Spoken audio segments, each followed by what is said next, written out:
Hello all, welcome to Roja's my vlogs. మనం ఇవాళ శ్రీ విష్ణు సహస్రనామ స్తోత్రములోని 25వ పాదము 25th పాద నేర్చుకుందాము.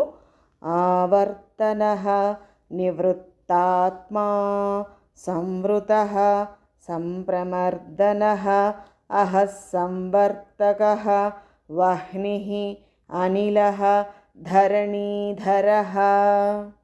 ఆవర్తన సంసార చక్రాన్ని లేదా కాలచక్రాన్ని తిప్పేవాడు.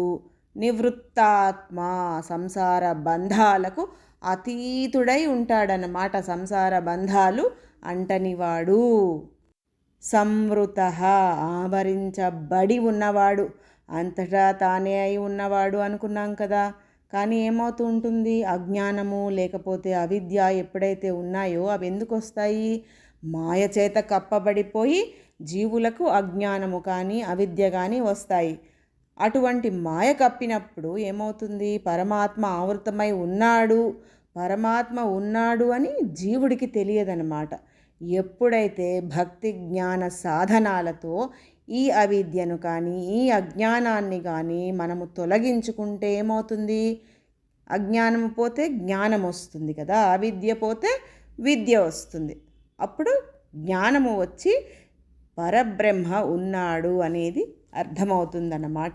అంతటా తానే ఆవరించబడి ఉన్నాడు అని మాయ కప్పేసినప్పుడు కనపడదు. కానీ ఎప్పుడైతే భక్తి జ్ఞాన సాధనాలతో ఈ అజ్ఞానాన్ని అవిద్యను తొలగించుకుంటే అంతటా ఆ పరబ్రహ్మమే ఉన్నాడు అనే జ్ఞానము కలుగుతుందన్నమాట జీవుడికి.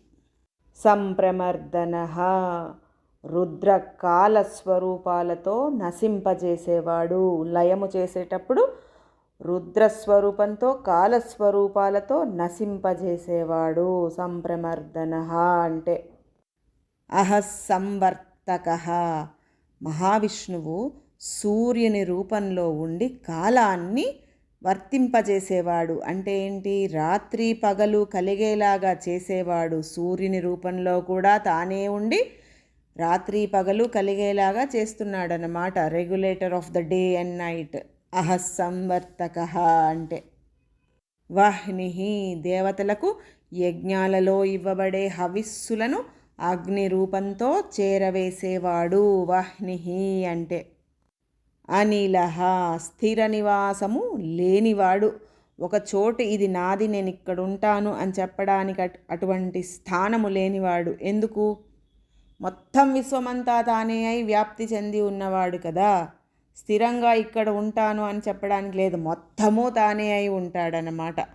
లేదా వాయురూపుడై ఉంటాడు, లేదా సులువుగా అర్థము కానివాడు మనందరికీ కూడా అని చెప్పవచ్చు. అనిలహ అంటే అన్నమాట. ధరణీధర. ధరణి అంటే భూమి, ధరహ అంటే ధరించినవాడు, భూమిని ధరించినవాడు. ఎప్పుడు?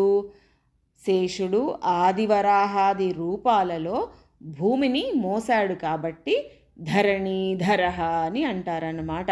పాదం మొత్తము చదువుదాము. ఆవర్తనో నివృత్తాత్మా సంవృత సంప్రమర్దన అహః సంవర్తకో వహ్ని అనిలో ధరణీధర. ఈ పాదాన్ని పునర్వసు నక్షత్రము మొదటి పాదంలో పుట్టిన వాళ్ళు రోజు చదువుకుంటే చాలా మంచిది. రేపు 26వ పాదము నేర్చుకుందాము. Thank you for watching.